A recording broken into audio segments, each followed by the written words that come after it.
Assalamualaikum warahmatullahi wabarakatuh. Perkenalkan, nama saya Suci Ramayani dengan NIM 122116168 Saya dari jurusan Bimbingan Konseling Pendidikan Islam, Fakultas Tarbiyah dan Keguruan, Universitas UIN Suska Riau. Nah, video ini untuk memenuhi tugas UAS mata kuliah Pancasila dengan dosen pengampu Ibu Hepriza Juwita MPD. Baiklah, di sini saya akan menjelaskan tentang hak asasi manusia. Apa sih yang dimaksud dengan hak asasi manusia? Hak asasi manusia adalah hak secara definitif merupakan unsur yang berfungsi sebagai pedoman berperilaku, melindungi kebebasan, kekebalan, serta menjamin adanya peluang bagi manusia dalam menjaga harkat dan martabatnya. Nah, dalam uraian pengertian tersebut dapat kita uraikan hak asasi manusia itu yang pertama, hak manusia itu bersifat kuadrat. Nah, yang artinya hak adalah hak yang menjadi kuadrat manusia. Yang kedua itu hak asasi manusia bersifat universal.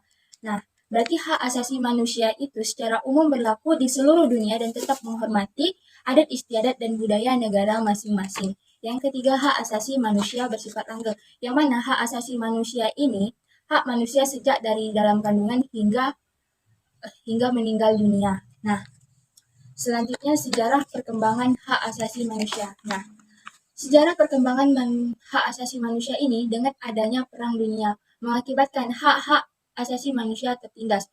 Oleh karena itu, muncullah Deklarasi Hak Asasi Manusia Universal yang dideklarasikan pada tanggal 10 Desember 1948. Nah, naskah-naskah tersebut adalah sebagai berikut. Yang pertama, Magna Carta atau Piagam Agung 1215, yaitu suatu dokumen yang mencatat beberapa hak yang diberikan oleh Raja John dari Inggris kepada beberapa bangsawan, bahwasanya atas tuntutan mereka, naskah ini yang sekaligus membatasi kekuasaan Raja John. Yang kedua, Bill of Rights atau Undang-Undang 1689, yaitu suatu undang-undang yang diterima oleh Parlemen Inggris sesudah berhasil dalam tahun sebelumnya mengadakan perlawanan terhadap Raja James II dalam suatu revolusi hak berdarah yang dikenal dengan istilah The Glorious Revolution of 1688. Yang ketiga, Declaration the Droits de l'Homme et du Citoyen atau Penyataan Hak Asasi Manusia dan Warga Negara. Nah, yaitu naskah yang dicetuskan pada permulaan Revolusi Perancis sebagai perlawanan terhadap kewenangan rezim lama. Yang keempat, Bill of Rights atau Undang-Undang Hak, yaitu naskah yang disusun oleh rakyat Amerika pada tahun 1769 dan kemudian menjadi bagian dari Undang-Undang Dasar pada tahun 1791. Instrumen HAM di Indonesia itu yang pertama, pembukaan Undang-Undang Dasar 1945 alinea pertama. Yang kedua, Undang-Undang Dasar 1945 terletak pada bab 10A pada pasal 28A sampai 28J. Yang ketiga itu Undang-Undang Nomor 39 Tahun 1999, yang mana dalam undang-undang tersebut tercantum hak untuk hidup, hak tak dihilangkan nyawa, hak untuk berkeluarga, hak kebebasan, hak rasa aman, dan hak kesejahteraan. Nah, bagaimana sih pelaksanaan HAM di Indonesia? Yang pertama itu, PBB memprakarsai berdirinya sebuah komisi HAM untuk pertama kali yang diberi nama Commission on Human Rights pada tahun 1946. Nah, komisi inilah yang menetapkan secara terperinci hak-hak manusia di samping politik, yaitu hak ekonomi dan sosial, yaitu yang pertama, hak hidup, kebebasan, dan keamanan pribadi. 2. Larangan perbudakan. 3. Larangan penganiayaan. 4. Larangan penangkapan, penahanan, atau pengasingan yang sewenang-wenang. 5. Hak atas pemeriksaan pengadilan yang jujur. 6. Hak atas kebebasan bergerak. 7. Hak atas harta benda. 8. Hak atas kebebasan berpikir atau menyuarakan hati nurani dan beragam. 9. Hak atas mengemukakan pendapat dan mencurahkan pikiran. 10. Hak atas kebebasan berkumpul dan berserikat. 11. Hak turut serta dalam pemerintahan. Nah, selain itu, Deklarasi Dunia juga menyebutkan beberapa hak sosial dan ekonomi yang penting. Yang pertama itu, hak atas pekerjaan. Yang kedua, hak atas taraf hidup yang layak, termasuk makanan, pakaian, perumahan, dan kesehatan. Yang ketiga, hak atas pendidikan. Yang keempat, hak kebudayaan meliputi hak untuk turut serta dalam kehidupan kebudayaan masyarakat, ambil bagian dalam kemajuan ilmu pengetahuan, dan hak atas perlindungan kepentingan moral dan material yang timbul dari hasil karya cipta seseorang dalam bidang ilmu, kesusastraan, dan seni. Nah, kita lanjut kepada rule of law, pengertian prinsip strategi fungsi dinamika. Nah, of law adalah suatu legalisme hukum yang mengandung suatu gagasan bahwa keadilan dapat dilayani dengan cara pembuatan sistem peraturan dan juga prosedur yang objektif, tidak memihak, juga tidak personal serta otonom. Nah, yang kedua itu rule of law adalah suatu doktrin hukum yang mulai muncul pada abad ke-19 bersamaan dengan kelahiran negara konstitusi dan demokrasi. Nah, ia lahir sejalan dengan tumbuh suburnya demokrasi dan meningkatnya peran parlemen dalam penyelenggaraan negara dan sebagai reaksi terhadap negara absolut yang berkembang sebelumnya. Nah, rule of law juga merupakan konsep tentang common law, di mana segenap lapisan masyarakat dan negara beserta seluruh kelembagaannya menjunjung tinggi supremasi hukum yang dibangun di atas prinsip keadilan dan egalitarian. Rule of law adalah rule by the way dan bukan rule by the man. Nah, lanjut. Ia lahir mengambil alih dominasi yang dimiliki oleh kaum gereja, ningrat, dan kerajaan, menggeser negara kerajaan, dan memunculkan negara-negara konstitusi dari mana doktrin rule of law ini lahir. Ada tidaknya rule of law adalah suatu negara ditentukan oleh kenyataan apakah rakyatnya benar-benar menikmati keadilan dalam arti perlakuan yang adil baik sesama warga negara maupun dari pemerintah. Nah, oleh karena itu, pelaksanaan kaidah-kaidah hukum yang berlaku di suatu negara merupakan suatu permise bahwa kaidah-kaidah yang dilaksanakan itu merupakan hukum yang adil, artinya kaidah hukum yang menjamin perilaku yang adil bagi masyarakat. Selanjutnya itu dalam manusia itu memiliki hak yang tidak dapat dibatasi ataupun dikurangi. Nah, hak yang tidak dapat dikurangi dalam kehidupan apapun, yang pertama itu hak untuk hidup, hak untuk tidak disiksa, hak kemerdekaan, pikiran, dan hati nurani, hak untuk beragama, hak untuk tidak diperbudak, diakui di hadapan hukum, tidak dituntut hukum yang berlaku surut. Nah, hak-hak tersebut perlu kita garis bawahi bahwa hak tersebut itu hak yang tidak dapat dikurangi dalam keadaan apapun.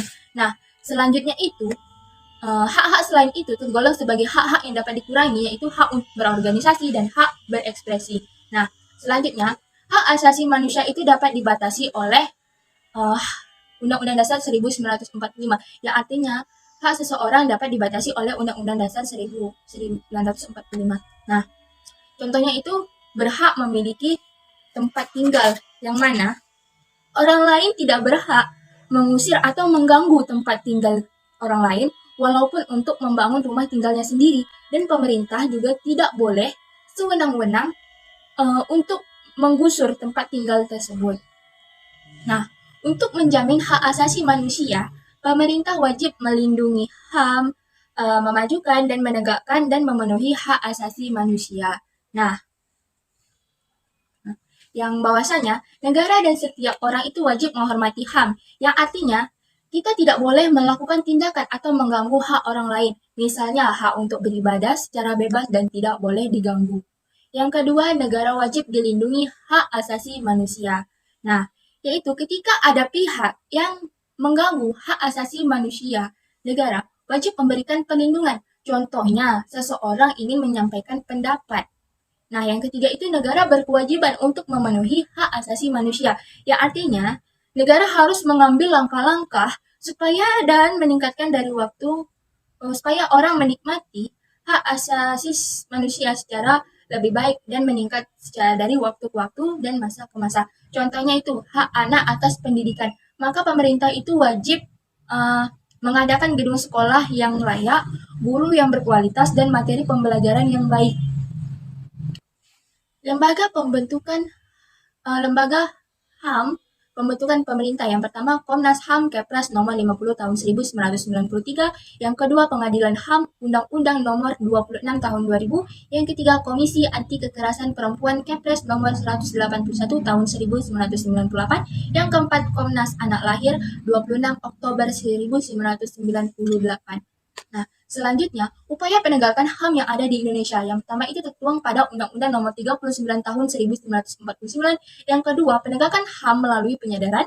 Yang ketiga, penegakan HAM lewat badan peradilan, yang mana sesuai dengan Undang-Undang Nomor 26 Tahun 2000, pengadilan HAM ad hoc atau khusus pengadilan HAM permanen. Nah, selanjutnya itu, kasus-kasus pelanggaran HAM yang ada di Indonesia itu terbagi menjadi 3 bagian. Yang pertama itu hak individu, hak masyarakat, dan hak pemerintah. Nah, yang dimana dalam arti kasus pelanggaran HAM yang pertama individu itu, yang artinya itu pembunuhan seseorang oleh orang lain. Yang kedua itu masyarakat, yaitu pengeroyokan atau main hakim sendiri. Yang ketiga itu pemerintah, yaitu kriminalisasi dengan alasan politis dan menguntungkan pihak tertentu. Nah, adapun pelanggaran hukum yang berskala nasional. Nah, sesuai dengan Undang-Undang Nomor 39 Tahun 1999, tepatnya pada pasal 6, kejahatan terhadap kemanusiaan berskala nasional itu ada dua, yaitu kejahatan genosida dan kejahatan terhadap kemanusiaan. Selain itu, pelanggaran HAM yang ada di Indonesia juga kita dapat dilihat dari lingkungan sehari-hari. Yang pertama itu pencurian yang disertai uh, dengan pembunuhan, yang kedua pembulian, yang ketiga merendahkan rakyat kecil atau mengesampingkan orang lain, serta menindas rakyat kecil dan lain sebagainya. Dalam perlu artian, selain setiap orang itu, kita wajib menghormati hak asasi manusia orang lain dan tertib dalam kegiatan masyarakat. Setiap orang wajib tunduk dengan pelaksanaan yang telah ditetapkan oleh undang-undang agar dapat menghormati hak dan kebebasan orang lain. Apabila seseorang atau sekelompok orang atau aparat negara dengan sengaja atau tidak sengaja mengurangi, menghalangi, membatasi, atau mencabut hak asasi manusia orang lain, maka hal tersebut adalah pelanggaran terhadap HAM. Selanjutnya, menghargai perlindungan dan penegakan HAM. Yang pertama itu menghargai perlindungan hak asasi manusia. Nah, yang dapat kita lakukan yaitu dengan diskusi memahami pengertian hak asasi manusia tersebut. Yang kedua, mempelajari peraturan undang-undang hak asasi manusia, mempelajari peran pelembagaan lembaga perlindungan hak asasi manusia, menghargai dan menghormati orang lain. Nah, sedangkan menghargai penegakan hak asasi manusia, yang pertama itu yaitu kita membantu menjadi saksi dalam proses pengadilan atau pengakuan tentang hak asasi manusia. Yang kedua, mensupport para korban hak asasi manusia untuk memperoleh keadilan. Yang ketiga, tidak mengganggu jalannya persidangan hak asasi manusia di pengadilan hak asasi manusia. Yang keempat, memberikan info pada aparat penegak hak asasi manusia jika ada pelanggaran tentang hak asasi manusia. Nah, pelanggaran hak asasi manusia ini merupakan menjadi akar dari permasalahan negara. Nah, jadi marilah kita ciptakan dunia tanpa kekerasan dan diskriminasi, saling menghormati, saling menghargai sesama manusia. HAM untuk semua. Laporkan setiap pelanggaran hak asasi manusia dan jangan diam. Jadi dapat kita simpulkan bahwa hak asasi manusia ini adalah hak yang melekat pada manusia sebagai anugerah dari Tuhan, yang mana hak yang wajib dihormati, dilindungi tinggi, dan dilindungi oleh negara, hukum, dan semua orang. Sekian video dari saya. Wassalamualaikum warahmatullahi wabarakatuh. See you next time.